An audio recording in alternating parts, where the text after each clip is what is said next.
Hey, I'm Cornelis. Welcome to Your Band is a Business. So, Mary Spender went on tour and she made a loss of £12,000, which is about $1,500. So, what is it? Is she just bad with money? Is she a big spender, as her name implies? Or is it a more complicated, nuanced picture? Well, she's going to tell us all about it, and I'm going to see what I can learn and maybe what you can learn as an independent musician. Now, I've skipped forward in the video. I encourage you to go over and watch the full thing on her YouTube channel. I've just skipped to the part where she talks about the costs of the whole operation. Let's see what she has to say. Wrong. If you're a musician thinking of going on tour, don't. I'm joking. Kind of. Not really. But keep watching. My 2024 UK tour was a completely DIY operation. So, okay, I'll stop her there. Big respect for doing that. I've never done anything like that. I've organized a gig, so finding a venue and finding other bands and promoting it. That to me was, a big job. And I've organized shows outside of London, so I've had to organize the transport for the other people in the band. For a recording session, I once had to fly over a musician and organize the flights in the hotel and all that kind of stuff. And all of those things, from it's outside of my normal wheelhouse. I am not really that kind of logistically, organizationally minded person. So I wouldn't know where to start with organizing a big tour like this. So I have lots of respect for her for doing that all herself. At the end of the day, for some people that's their job, right, to organize a tour, and she did it all herself. So that's really cool. I want to run through some of the costs involved. First of all, I needed a band to do the album justice. I was honoured to be joined on the road by Paul Romero, who produced the record and took on second guitar duties. David Duffy on bass and Chris Hardwick on drums were the finest rhythm section I could ask for. But these men have mouths to feed and rent to pay and must be compensated for their work, equaling £7,994. That's okay, so to me, that sounds like a very good price. I think that's, what is it, £150 per person per day? And I didn't do that off the top of my head because I watched it before and I did that calculation, but I think that's right. And that's $190. And to me, that sounds like a very good price. I don't know if it's because it's outside of London, because when I've hired musicians in the past, it's been more than that. So I don't know if it's just because it's outside of London and the prices are different, or is it a mate's rate, as we say over here? So she mentioned that she's worked with the other guitar player before. As a freelancer myself, I know you have to be careful that you don't undersell yourself, and because people, it's a free market and people will take advantage of you, not in a nasty way, but hey, we're all trying to find our edge and efficiencies. So to me, this sounds like a really good price, and that cost. I think that cost could easily have been double. So I think she did really well there. my first big expense: musicians. That covers their personal practice time, learning the 14 songs in the set, 4 rehearsal days, then performing 8 shows with a total of 13 days on the road, spending 14 or more hours a day with me and my diva demands. You might think this figure is either too much or not enough. Considering we were pretty much non-stop day in, day out for 17 days, it's not exactly lavish. On top of the fee, I needed to arrange some dedicated rehearsal time.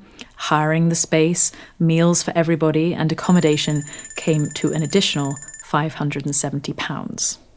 Joining me in the band on the road were the promoter, my tour manager, and a videographer.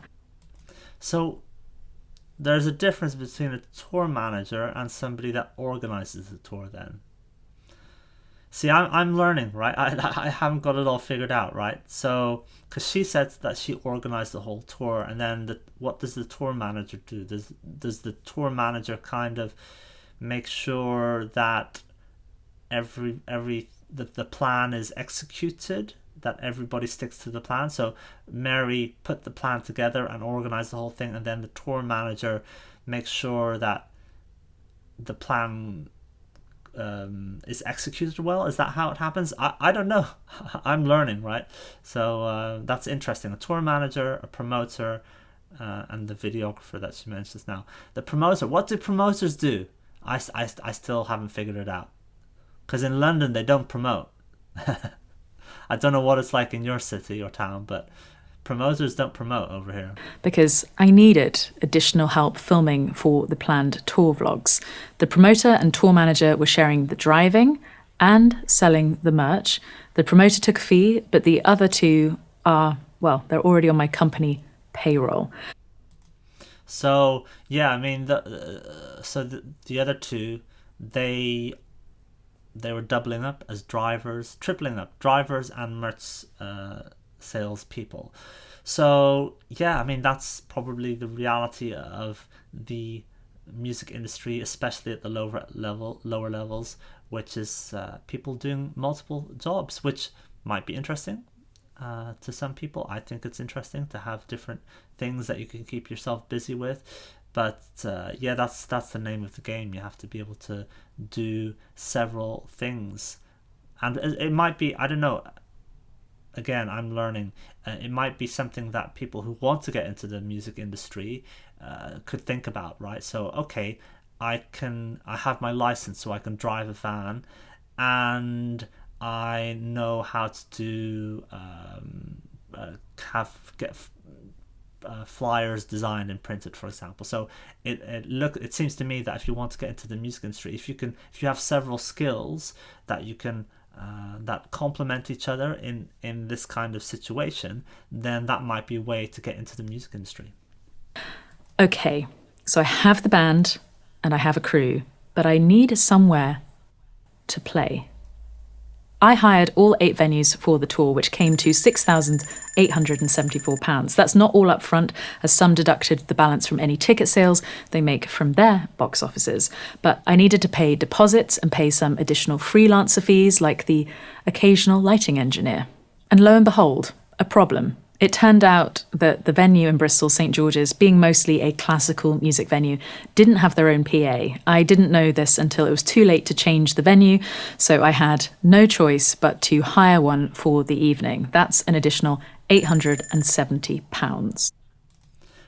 She hasn't mentioned any sound engineers so far, because I know that a lot of bands, maybe not at this level, tour with their own sound engineer, and so I assume that each venue just has their own person. And I wonder if in this situation where she had to hire a PA, if she had to hire a sound engineer as well. She didn't mention that, or did they do it themselves?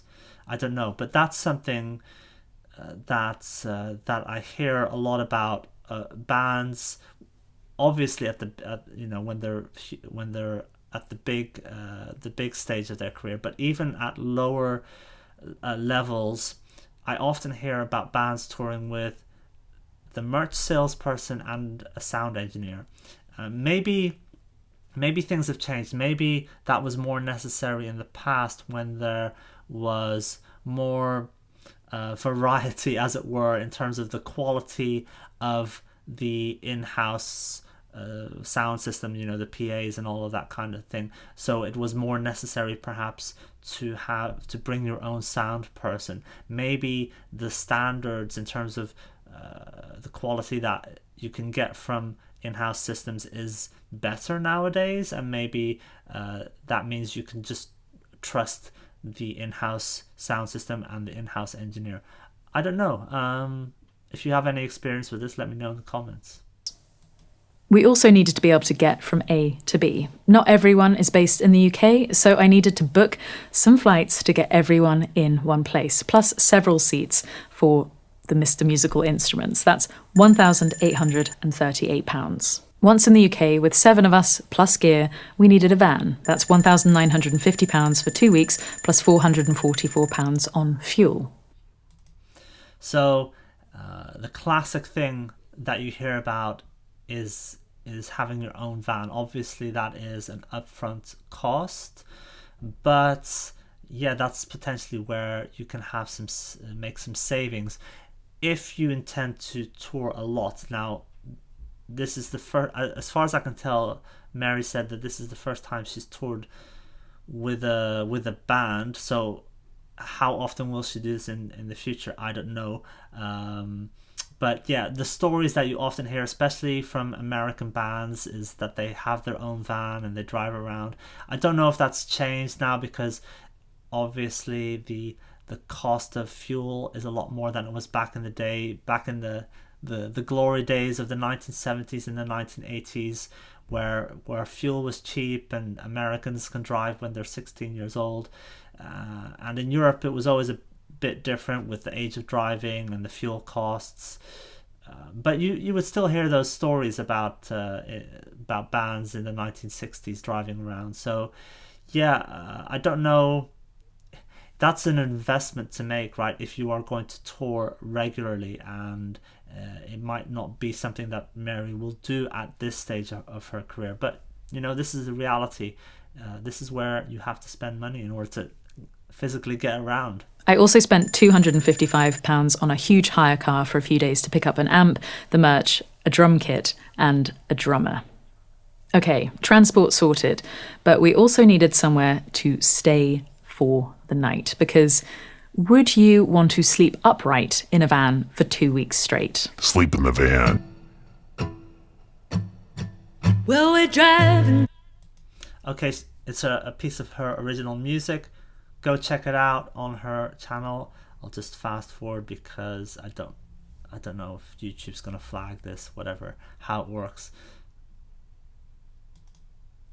Honestly, paying for accommodation seems to be the thing that infuriates people the most about the cost of touring. The refrain online seemed to be, just sleep in the van. Just sleep in the van and stop bitching. You sleep in van/tour vehicle. Sleep in the van. Sleep in the van. You should have slept in the van. Sleep in the van. Sleep in the van. I applaud those who sleep in the van for weeks or months, but I'm in my 30s. I need a bed, a shower, and a hairdryer. We stayed in budget travel lodges every night, 2 to a room on the outskirts of town to save money, and kept it as cheap as possible. But I have no regrets in spending £3,625 on hotels for 2 weeks. Yeah, I mean, this is going to depend on your personal preference and the comfort level that you need. When you are 16, 17 years old, you will sleep anywhere. And when I was back in the day, when I was backpacking and traveling around, that was fine. But when you get older, it's a bit more difficult. And I also wonder if the climate that you're in, it makes a difference, right? Because it's different if you are touring around California, for example, in the spring and summer, versus touring around rainy, cold England, right? So I can't really falter for that. I can't say that I would have done it any different, to be honest. So yeah, it is what it is. That's just a personal preference. And to be honest, I don't know. I've never been in that situation. I would go for the hotels, right? Because if I'm well rested and feel good, then I can deal with a lot of other things more easily. And I'm sure there's a lot to deal with when you are out on tour. So yeah. All right, it's getting really scary now, and with 1 month to go, ticket sales were only 45% sold. So I needed some additional marketing and PR. I spent £800 on Facebook advertising, £600 on a regional PR firm to help with press, £230 on printing flyers and posters, and £570 on 10 outdoor posters for the Bristol gig, because with the biggest capacity of the tour, that show needed all the help it could get. So in total, that's £2,200 on marketing. So when it comes to marketing, you can have different opinions. I have not heard that much good things. I haven't heard many good things. I can speak English just about. I haven't heard many good things about PR. When it comes to independent artists just starting out. That doesn't mean that I'm saying, oh, PR is worthless. I think from what I've seen, from what I've heard people say, PR is kind of a multiplier. If you've already got something going on, then PR will multiply that. So there's a real buzz about your band, or you've broken some record in the local music scene. PR can then help you take that and amplify it, but it cannot conjure something out of nothing. I'm not saying Mary doesn't have anything going on for her. I'm just saying that there has to be something really notable for a PR person to be able to then go to the media and say, oh, you should check out this band or artist or whatever because they've got this thing going on. So you already need to have a story going on, something out of the ordinary. And independent artist releases album and goes on tour is not enough, really.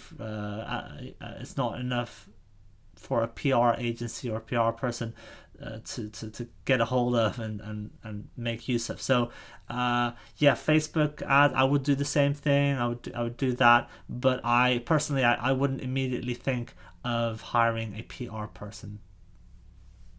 Okay, we've got transport and a place to stay, but people also need to eat. I gave everyone a £30 per diem, that's £350 a person, or $2,100 in total.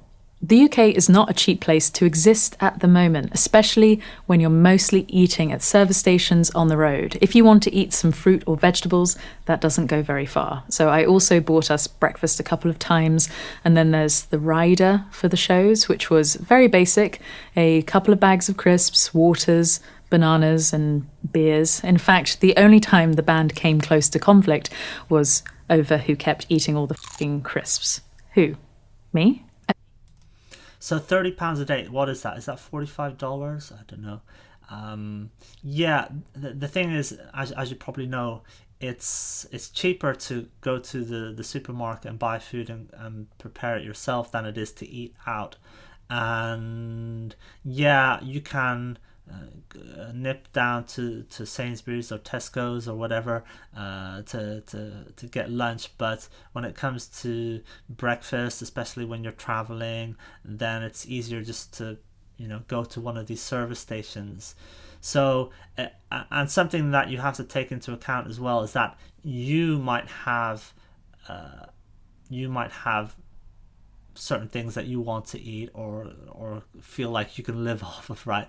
But not everyone is gonna feel the same way. And personally, when I've been in that situation, I want the other people to feel comfortable. I can get by with a boiled egg or whatever because I know it's my project, it's my dream, but I'm asking other people to come along and help me out. So I always want them to feel comfortable and have a good time. So I always want to make sure that they are able to eat the kind of food that they want in terms of dietary requirements or their taste or whatever. And I try not to skimp on that. When it comes to things like alcohol and stuff like that, I offer to buy people a beer or whatever, but I'm not a big drinker myself, so for me it's not a necessity, right? As long as I have some water to drink, I'm fine. So in that case, I often offer to buy people a drink, and that's just out of my own pocket. I don't see that as an expense. But it's something to think about, right? Because you might think, I can live off a sandwich every day, but you have to put yourself in the other person's shoes as well, right? Because they, you might be paying them, it might be part of their job, but you want them to have a good time. You want them to feel like you care about their well-being. Just shy of £30,000, we almost have everything we need.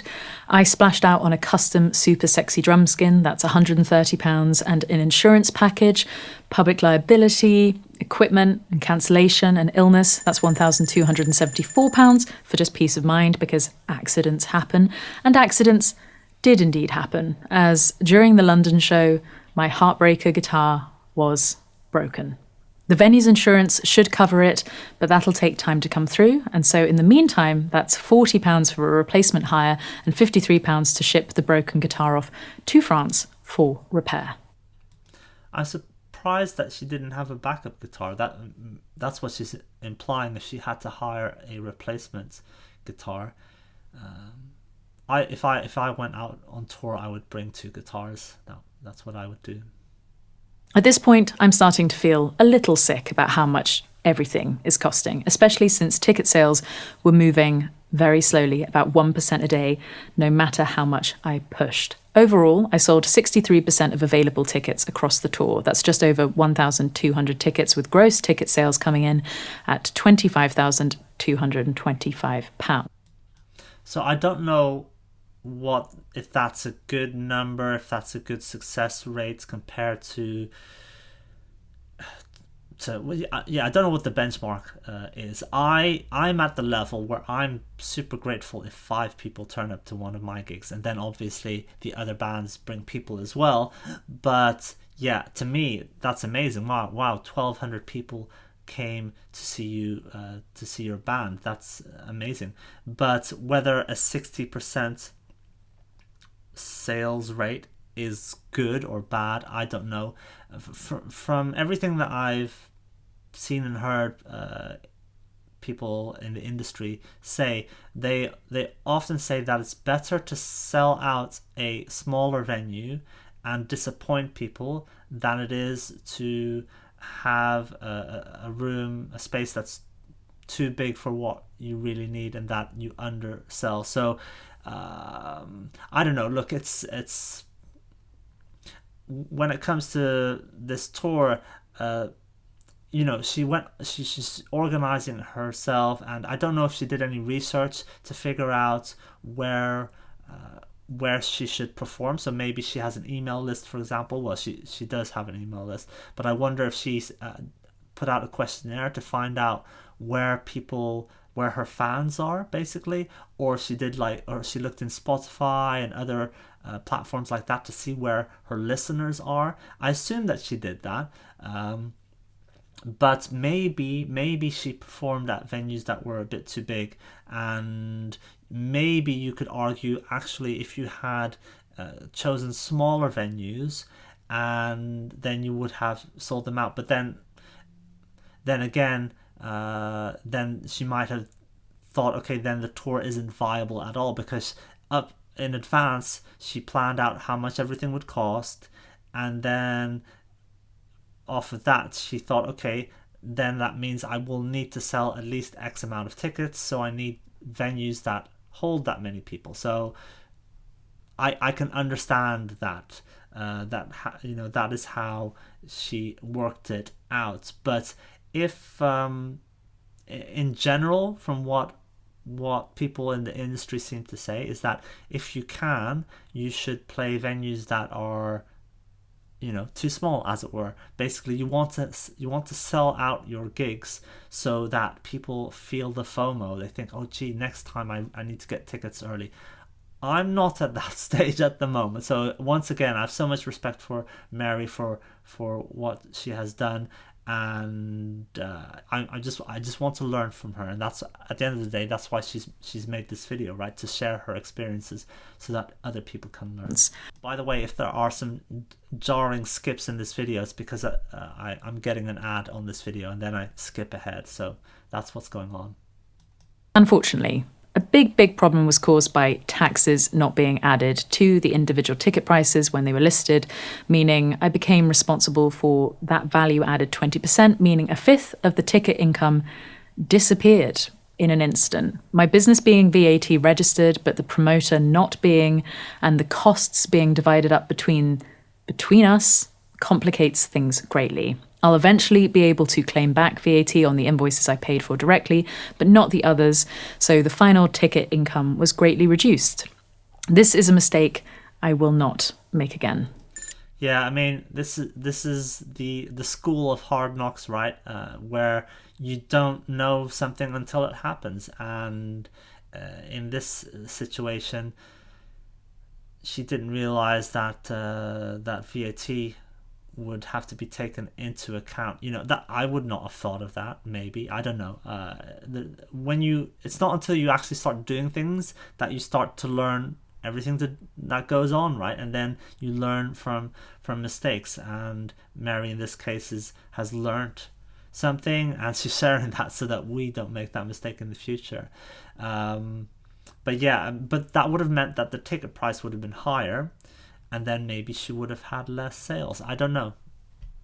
The final expenses, including the promoter fee, came to £32,226. I did sell a good amount of merchandise on the tour, which came to just over £5,000 income, spread over 8 shows. That's about £700 a night. But I did also spend almost the exact amount buying stock of t-shirts and vinyl records to take on the road. So it sort of cancels out for now. However, I do have stock left over.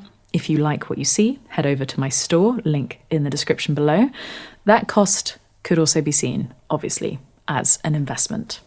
And by the way, I think this whole tour is an investment, because not only did she learn a lot from it, but because she had the videographer with her, they were able to create content. So, for me, for example, I often joke, this channel is called Your Band is a Business, but I say it's a loss-making business, right? Especially for me. And the money that I spend on rehearsals and hiring musicians and all of that kind of stuff, I don't make any money. It's all a loss. But first of all, it's fun for me. It's my hobby. But second of all, it's all an investment in a way, right? Because I'm getting footage, I'm meeting people, making new fans at these shows. So that's the way I see it. But of course, in an ideal world, I would be making money from music, and Mary would as well. So it's something to aspire to, but then we get hit with reality, right? So it's just something that we have to realize, and not have this fantastical idea of what it's like to be a musician. And after all, that's what this channel is about. It's about the reality, the day-to-day reality of being an independent musician. So there we go, £12,000, a substantial loss. What happened? I consider myself pretty business savvy. I wrote budgets, I tracked every expense, income projection. I did everything right, and yet I still lost money. This tour was by no means lavish, but the expenses spiraled. They just kept coming. If I could do it all again, I'd combine the tour manager and promoter into one role for sure, and I'd hire some different venues. Bristol and Glasgow were absolutely beautiful, but I just didn't fill them enough to cover the costs, let alone make a profit. I really wanted to play St. George's because I had a personal connection to it, and while it was a really special show, it just didn't quite pan out financially. So a couple of things here. So she mentioned about combining 2 roles into one, so just hiring one person instead of 2. Earlier she mentioned as well that some people are on her payroll, so it sounds like she has a company. I mean, she has 757,000 subscribers, so the whole Mary Spender operation is a company that it sounds like she has permanent employees. I don't know what the income level could be at when you have 757,000 subscribers. Not just talking about the ads, but she sells courses and books and stuff like that. So maybe you can afford to have some full-time staff at that point. So yeah, it's interesting that she thinks that maybe in future she could do it with less people. And then she mentions the fact that some of the venues were too big. And yeah, that's something that I spoke about earlier. She mentions that she had a special connection to one venue in particular, so that's a bit of ego, and I don't mean that in a nasty way. We all have egos, right? And she wanted to play that venue, and so it made sense emotionally, and it was very satisfying to play that venue. But just in terms of numbers, in terms of money, it wasn't the right decision. Sometimes you would still make that decision. You know, in life, sometimes you make decisions that are emotionally satisfying, and but they might not be financially satisfying. If I you know, this channel, again, it's called Your Band is a Business, but at the end of the day, I love making music, and I do it for that because I love doing it, right? And my whole life I've not made a profit out of music. It's just cost me money to buy guitars and everything, right? So that's not a 100% economically rational decision, but you know, life isn't all about that. So maybe in if she did it again, she would think, okay, well, I satisfied my ego to play the venue that I wanted to play, but next time I will be more quote unquote sensible and think about which ones I can definitely sell out. Maybe I'll have to stick to playing solo in the future, because as wonderful as playing with these amazing musicians was, it's just so expensive to have so many people on the road. You know, this is the big question that I have, and I'm sure a lot of people out there have it as well, is that the economics of running a band is not, it's just different. When I read these biographies of musicians from the 60s and 70s and the 80s, and they talk about how they were teenagers or early 20s, they bought a van and drove around California playing gigs, and they would get paid money for you know, and they would only come back with a little bit of profit. I'm thinking, wow, that's amazing. You didn't lose money, right? As this example shows. And you know, there's an example of Rod Stewart. I read his biography, and he was pretty much a millionaire, and back then a millionaire was a big deal, right? With inflation. So he was pretty much a millionaire just by doing covers gigs, like blues and blues rock covers gigs, because back in the 60s that was a novelty, right? People didn't have endless types of entertainment on their phone or on their laptop, and they had to go outside to meet people, right? So people would go to bars and listen to live music, and they would pay entry, and that money would end up with the musicians. And like I said, there's examples, and sometimes when you speak to musicians who were active back then, yeah, they would make a good living playing covers bands, teaching some students on the side, and it's just a whole different world now. And so you have to weigh it all up and decide for yourself, okay, how much do I want to invest? How much am I willing to spend on this? What am I getting out of it in terms of just personal satisfaction and enjoyment, or money that I can put back into the project? These are all decisions that we have to weigh up. We do have advantages, obviously, compared to back then. So nowadays, our music can reach millions of people around the world potentially for no cost or little cost. And when it comes to merch, we have print on demand, for example. Now, I know that if you have merchandise created in advance, then the cost is lower, so that means that the margin for profit is higher. But if you cannot afford to invest that money up front, then you can go down the print on demand route. Obviously, at a gig, people are heightened emotions, right? They just enjoyed a great show, and then they are willing to spend money right there and then on merchandise. And you can say, oh, go home or go on your phone and buy something, but people unfortunately are less inclined to do that. They'll go home and of course they enjoyed the gig, but then other things will happen in their life and they get distracted and they'll forget about it. They'll say, yeah, I'll order a t-shirt later, and they don't. So I understand, right, there's a difference, but so it swings and roundabouts, and we have advantages now that they didn't have in the past. In the past they had advantages that we don't have.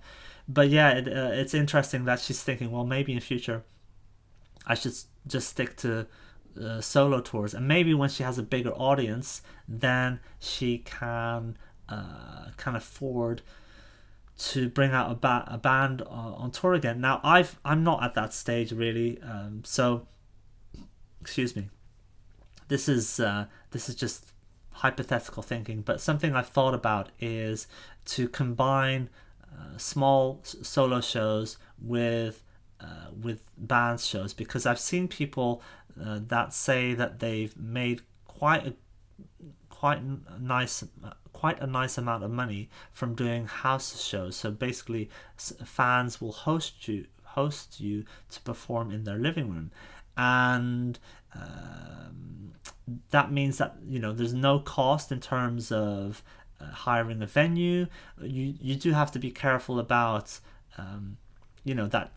that you are not charging entry, because the person that owns the house or the flat can get in trouble for hosting a show that they are charging entry for. But what you can do, for example, is you can have a bucket for donations, and apparently, funnily enough, people are willing to donate more money than you would get if you sold tickets and the venue takes a fee and the booking people get a fee and the promoter gets a fee, and then you're left with a little bit of money. So yeah, I've heard stories, I've seen people talk about that if you do that, actually you get more money in your pocket, but it has to be on a voluntary basis, and the person that owns the house or the flat, they can't charge entry because that's that's illegal to do. But yeah, ask for donations, or you have merch that you can sell directly there, and apparently that's a good way of making money from a show. And I've heard people say that they make more money doing those in between house shows, those private shows, as it were, invite only, because the person that is hosting it will invite friends. Yeah, people make more from that than from the big shows with the band. So that's something that I've been interested in doing. If ever I get to the stage where I have a big enough audience, I would definitely be interested in doing that. A few more pounds to the ticket prices, including the taxes, would have made a big difference. That was probably the biggest mistake that was made. Getting the word out there was definitely harder than I expected to, even with the reach of my YouTube channel and newsletter, and talking about the tour pretty consistently. For the best part of a year, I still saw comments on the tour vlogs saying they had no idea that I was playing in their city. Touring is a business. Every single business owner and entrepreneur will tell you that they've learned hard lessons. And I'll just stop her there and go back to that thing that she said where there were a lot of people that didn't know that she was performing in their area. Yeah, that can happen. We will be promoting our shows all the time, right? And then people will still tell us, hey, oh, I didn't know you were playing there. Or maybe they did know and they just pretended not to. But I think as well, something to be aware of is that people that are YouTubers or content creators or whatever you want to call it, that also have their own creative thing on the side, there is not necessarily a crossover, right? And I've seen that many times. People that have, so Mary has almost 757,000 subscribers, but that doesn't mean she has 757,000 fans of her music, right? And I'm sure you know about all these other guitar YouTubers and stuff like that. They will have millions of subscribers, but then maybe their listeners on Spotify are in the tens of thousands. So that's not a criticism. It's just I'm just saying that if you want to get into the YouTuber scene, like this channel, Your Band is a Business, something like that, right? Then don't do it because you think you can then direct people to your music. Yeah, some people will check it out, but not, not that many. And I have not created this channel, Your Band is a Business, because I think, oh yes, I will grow an audience here and then I will tell them about my music and that's how I'm going to blow up. No, people will check it out, obviously, some people, but that's not the intention, because I know that's not the most efficient thing. If you want to promote your music, and it's going to be challenging to try and bring an audience over from one channel or whatever to another. I don't think that was her intention. I don't think that's why she created her YouTube channel to begin with, and why she's sharing the what she does. But it's just a reality check that I've seen many YouTubers deal with, which is there's a difference between people that like your YouTube content and the people that like your music, and there's going to be some crossover. Some people will, but it's usually not as big a percentage as you would like it to be. Failed sometimes. You get knocked down, and if you're resilient enough, you get back up and you learn from your mistakes. This video barely scratches the surface, so I've compiled absolutely everything into a new online course, The Independent Musician's Guide to Touring. I know, another course, another sales pitch, but give me just 20 seconds. Plotting my tour took one... I will stop her there. Yes, she made a course about it, $50, is that what she said? That's not expensive, and it sounds like she has learned a lot from her experience. I mean, even to get it off the ground, as I said, I'm so impressed with that. To organize a tour yourself, lots of respect for her, big kudos. Definitely, if you are interested in putting on your own tour, then go over to Mary Spender's YouTube channel, check out this video, check out the links in underneath the video, check out the course, and I'm sure you will learn a lot from it. Anyway, so yeah, it's been very interesting for me to learn from her experience. I'm definitely not at that stage yet. I don't have a big enough audience that could justify me trying to organize something like that. I'm at the rung below, right? I'm just organizing gigs here in London, building an audience here, but definitely it's been very interesting, and it's something, to help me think about what I'm working towards, because you need to have an idea of what you're working towards. You can't just think, oh yeah, I want to make it. What does making it mean? Do you want to be signed to a record label? Do you want to be independent in your local area? Do you want to be independent but tour around the country? Do you want to be independent and tour internationally? Right, you have to have some idea of what you're working towards.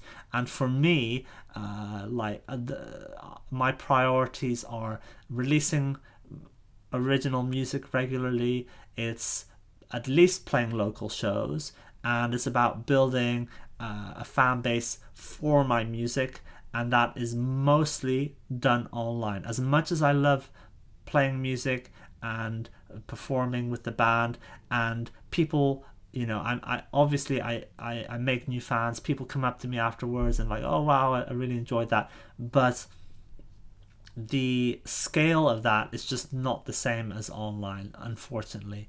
So for me, it's about combining, about working in both those worlds, the offline world and the online world.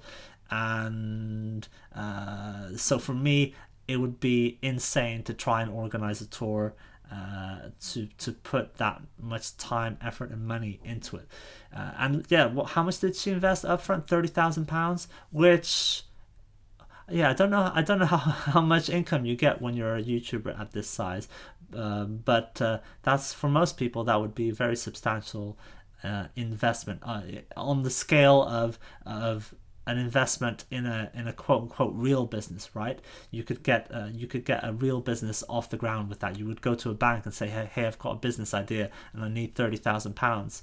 So yeah, anyway, big respect. I've learned a lot. Maybe you've learned a lot. Have you been on tour? Have you organized something like this? I'd love to know. Let me know in the comments.